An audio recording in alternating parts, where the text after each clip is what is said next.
everyone, this is Catherine. Please subscribe to One India Telugu. Hi, నేను మీ సంపద Nandi. Please subscribe One India Telugu. మాజీ మంత్రి ముఖేష్ గౌడ్ తనయుడు విక్రమ్ గౌడ్ పై ఆసక్తికర కోణాలు వెలుగు చూస్తున్నాయి. విక్రమ్ నివాసంలో CID, Banjara Hills task force police అధికారులు సోదాలు నిర్వహించారు. ఫిలింనగర్ ప్రాంతంలోని రోడ్ నెంబర్ 86లో గల విక్రమ్ నివాసంలో తెల్లవారుజామున కాల్పులు చోటు చేసుకున్నాయి. ఇంట్లో సోదాలు నిర్వహించిన పోలీసులు సీసీ కెమెరాలు పనిచేయడం లేదని తేల్చారు.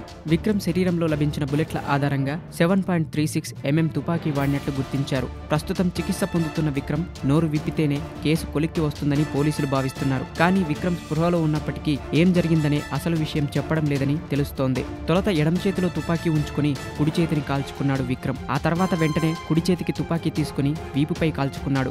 గత కొంతకాలంగా తండ్రి ముఖేష్ తన కొడుకు విక్రమ్ ను దూరం పెట్టినట్టు తెలుస్తోంది. దీంతో తండ్రిని బెదిరించేందుకే ఈ కాల్పుల డ్రామా ఆడినట్లు పోలీసులు ప్రాథమికంగా నిర్ధారణకు వచ్చారని సమాచారం. విక్రమ్ కు 30 కోట్ల వరకు అప్పులు ఉన్నట్టుగా తెలుస్తోంది. పలు సినిమాలకు విక్రమ్ ఫైనాన్స్ చేసినట్లుగా తెలుస్తోంది. విక్రమ్ కు పబ్ వ్యాపారాల్లో నష్టాలు వచ్చినట్టుగా తెలుస్తోంది. అలాగే డ్రగ్ ముఠాతో సంబంధాలు ఉన్నట్లుగా తెలుస్తోంది. మరోవైపు అప్పులు చెల్లించాలని ఒత్తిడి. వీటన్నింటి ఒత్తిడి నేపథ్యంలో అతను కాల్చుకొని ఉంటాడని అనుకుంటున్నారు. క్లూస్ టీం విక్రమ్ గౌడ్ ఇంట్లో విచారణ జరిపారు. విక్రమ్ భార్య, పని మనిషి, వాచ్మెన్ల నుంచి స్టేట్మెంట్ రికార్డ్ చేశారు. Thanks for watching One India Telugu. Like it, share it. For more updates, please subscribe.